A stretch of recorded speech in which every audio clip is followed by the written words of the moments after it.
서울 강남 한복판, 수십 층짜리 고층 아파트 숲 사이로 어느 한 집의 불이 늦은 밤까지 꺼지지 않는다.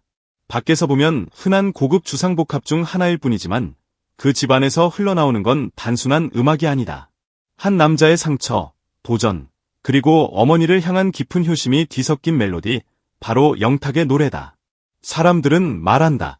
저 집은 대체 얼마짜리냐고, 강남 아파트면 수십억은 기본 아니냐고, 미스터트롯 스타니까 당연히 집도 초호화일 거라고. 하지만 정작 진짜 비싼 건 그 집이 아니라 그 집을 만들기까지 흘러내린 어머니의 눈물, 그리고 그 눈물을 닦아주기 위해 노래를 붙잡았던 아들의 시간들이다. 영탁의 현재 자산 구조를 숫자로만 풀어보면 얼핏 단순하다. 강남구의 고급 아파트, 문경의 전원 공간, 그리고 가족 명의의 몇몇 부동산을 합쳐 대략 수십억 원. 공개된 방송과 인터뷰를 바탕으로 추산한 순수 부동산 자산은 약 10억에서 20억 원 사이. 누군가는 말할지도 모른다. 생각보다 적은 거 아니냐고. 요즘 인기 트로트 가수들 집값이 몇십억씩 한다는데 왜 영탁은 이 정도냐고. 하지만 이 질문은 애초에 포인트를 잘못 짚은 것이다. 영탁이라는 사람의 가치는 벽돌과 콘크리트, 평수와 시세로 설명되는 영역 바깥에 있다. 그의 집값을 진짜 알고 싶다면 부동산 시세표가 아니라 그 집안에 걸려있는 가족 사진 한 장, 오래된 공기청정기 옆에 놓인 어머니의 손글씨, 그리고 연습실 한켠에 놓인 낡은 마이크를 먼저 봐야 한다. 강남의 집은 겉으로 보면 완벽한 성공의 상징이다. 높은 층고와 호텔식 로비, 철통 보안, 지하 주차장에서 집 앞 현관까지 단 한 번도 시선을 노출하지 않아도 되는 동선. 현관문을 열고 들어가면 가장 먼저 눈에 띄는 건 블링블링한 인테리어가 아니라 거실 한쪽 벽을 가득 채운 트로피와 상패, 그리고 바로 옆에 가지런히 놓인 부모님의 사진들이다. 골드디스크 옆에는 어린 시절 문경 시골집 마당에서 찍은 사진이, 음악 방송 1위 트로피 옆에는 대학 졸업식에서 어머니와 함께 찍은 사진이 나란히 서 있다. 이 집의 구조는 화려해 보이지만 사실 알고 보면 굉장히 단순하다. 성공의 증거와 그 성공을 기다려준 사람들에 대한 기록, 딱 두 가지로 나뉘어 있을 뿐이다. 무엇보다 이 집의 가장 중요한 공간은 따로 있다. 바로 방 하나를 통째로 개조해 만든 작업실이다. 방음 벽으로 둘러싸인 이 작은 방 안에는 건반, 컴퓨터, 녹음 장비, 그리고 그가 손때 묻히며 써내려간 수십 권의 노트가 있다. 그 노트 속에는 우리가 알고 있는 히트곡의 가사와 멜로디뿐 아니라 세상에 나오지 못한 수많은 실패의 흔적, 좌절의 자국, 그리고 어머니에게만 보여드렸을 법한 미완성 노래들이 빼곡히 적혀 있다. 누군가 이 방의 가치를 돈으로 매긴다면 얼마를 붙일 수 있을까? 강남 아파트 평당 시세보다 더 비싼 건 바로 이 방에서 새벽마다 쏟아진 땀과 눈물이다. 사람들이 진짜 궁금해하는 건 결국 이 질문이다. 그렇게 안정적인 집안에서 자란 청년이 왜 굳이 험난한 가수의 길을 택했냐는 것. 영탁의 어린 시절을 들여다보면 역설적인 풍경이 하나 나온다. 가난하지도 않았다. 아버지는 직업군인으로 집안을 책임졌고 어머니는 공무원으로 흔들림 없는 월급을 받았다. 학원비, 생활비, 등록금 때문에 한숨을 쉬며 밤새 잠 못 이루던 그런 집은 아니었다. 그런데도 그는 자신이 이미 깔아놓은 안전한 내일을 박차고 나와 예측 불가능한 예술의 세계로 몸을 던졌다. 이 선택은 부모 입장에서 보면 이해하기 힘든, 어쩌면 무모해 보이기까지 하는 결정이었다. 특히 어머니에게는 더 그랬다. 아들의 길을 막고 싶으면서도 막지 못했던 그 복잡한 마음은 시간이 지날수록 눈물이라는 형태로 밖으로 흘러나왔다. 주변 사람들은 말했다.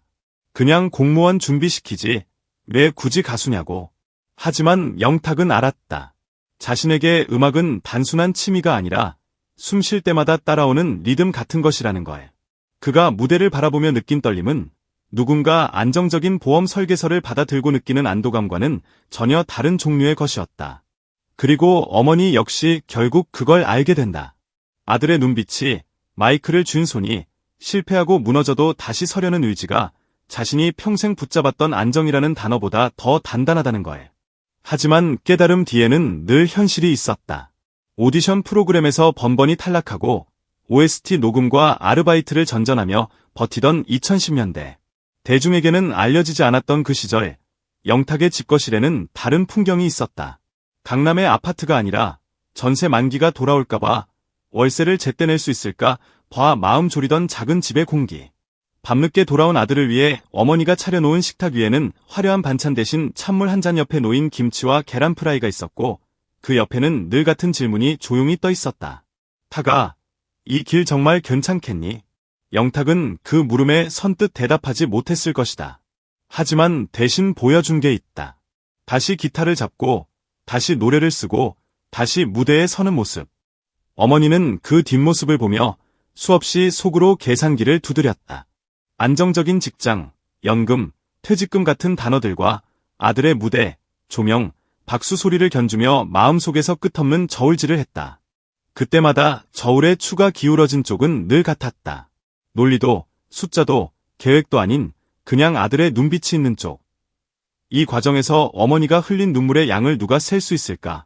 자식이 잘 돼서 흐르는 눈물 이전에 자식이 넘어지고 다칠까봐 혹은 끝내 성공하지 못할까 봐 흘린 그 불안의 눈물들이야말로 강남의 어느 집값보다도 비쌌을 것이다.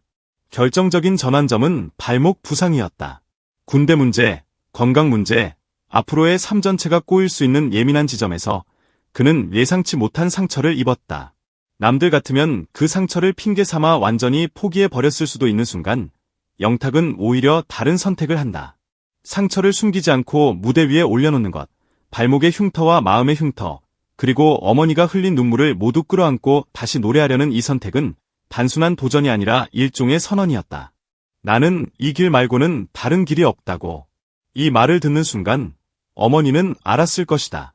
이제부터 자신이 해야 할 일은 아들의 발목을 잡는 것이 아니라 비틀거릴 때마다 등을 떠미는 것이라는 거에. 그리고 마침내 찾아온 미스터 트롯. 네가 왜 거기서 나와가 전국을 뒤집어 놓던 그 시절에 수많은 시청자들이 TV 앞에서 웃고 떠들던 그 시간에 영탁의 어머니는 아마 다른 눈으로 그 무대를 보고 있었을 것이다. 남들이 저 사람 드디어 떴네라고 말할 때 어머니는 속으로 이렇게 중얼렀을지 모른다. 우리 아들 드디어 버텼구나. 화면 속 아들의 모습은 화려했다. 농담을 던지며 모두를 웃게 만들고 한 곡이 끝날 때마다 객석을 들썩이게 했다. 하지만 그 노래의 뒤에는 누구도 모르는 집 안 풍경들이 겹쳐 보였을 것이다. 떨어진 오디션 통지서를 구겨 쓰레기통에 버리던 날, 통장 잔액을 보며 한숨 쉬던 밤, 그리고 그럼에도 불구하고 다음 곡을 쓰겠다며 새벽까지 방 안부를 켜 두던 아들의 뒷모습. 흥미로운 건 영탁이 성공한 뒤에도 그의 자산 구조가 다른 연예인들과 조금 다르다는 점이다. 수백억 빌라, 초호화 단독주택, 예제차 행렬 대신 그가 선택한 건 의외로 적당히 좋은 아파트, 그리고 굳이 떠나지 않은 고향 문경의 작업 공간이다. 강남의 집은 그의 방송, 공연, 도시 활동을 위한 거점이고 문경의 집은 숨을 고르고 다시 자신을 다잡는 자연 속 창작실이다. 도시와 고향, 콘크리트와 흙, 네온사인과 별빛. 이 두 공간 사이를 오가는 삶의 구조는 겉으로는 사치와 거리가 있어 보이지만 자세히 보면 이것만큼 사치스러운 선택도 없다. 왜냐하면 그는 돈으로 살 수 없는 것들을 지키기 위해 돈을 쓰기 때문이다. 부모님이 편히 머물 수 있는 방, 오랜 친구들이 찾아와 웃고 떠들 수 있는 마당, 밤하늘을 보며 다음 노래의 가사를 떠올릴 수 있는 창문. 이런 것들은 부동산 매매 계약서에는 기록되지 않지만 한 사람의 인생에서 집값보다 더 큰 가치를 가진다. 생각해보면 이 모든 것은 결국 한 문장으로 정리된다. 집값보다 더 비싼 건 어머니의 눈물이라는 사실. 강남 아파트 시세가 아무리 올라도 문경 전원주택의 땅값이 2배가 돼도 그 숫자들이 대신해 줄 수 없는 것이 있다. 바로 아들이 무사히 자기 길을 찾기를 바라는 마음이다. 영탁의 어머니가 흘린 눈물은 단순한 슬픔의 눈물이 아니다. 때로는 걱정, 때로는 분노, 때로는 체념과 포기의 눈물이었다가 어느 날엔가 자랑과 감동, 감사의 눈물로 바뀌어버린 아주 긴 서사의 결과물이다. 그 눈물이 없었다면 지금 우리가 알고 있는 영탁의 목소리도 그의 무대에서 관객들이 울다 웃는 이 기묘한 감정의 파도도 존재하지 않았을 것이다. 이제 사람들은 영탁의 집을 두고 다시 묻는다. 도대체 그 집 얼마짜리야 라고. 그럴 때마다 우리는 이렇게 대답할 수 있을 것이다. 시세로 치면 수십억일지 모르지만 진짜 가격은 따로라고. 오디션 탈락 공지서가 쌓여있던 방의 공기, 마이크를 붙잡고 울던 20살 청년의 목소리, 아들이 집에 돌아올 때까지 불을 끄지 못하고 기다리던 어머니의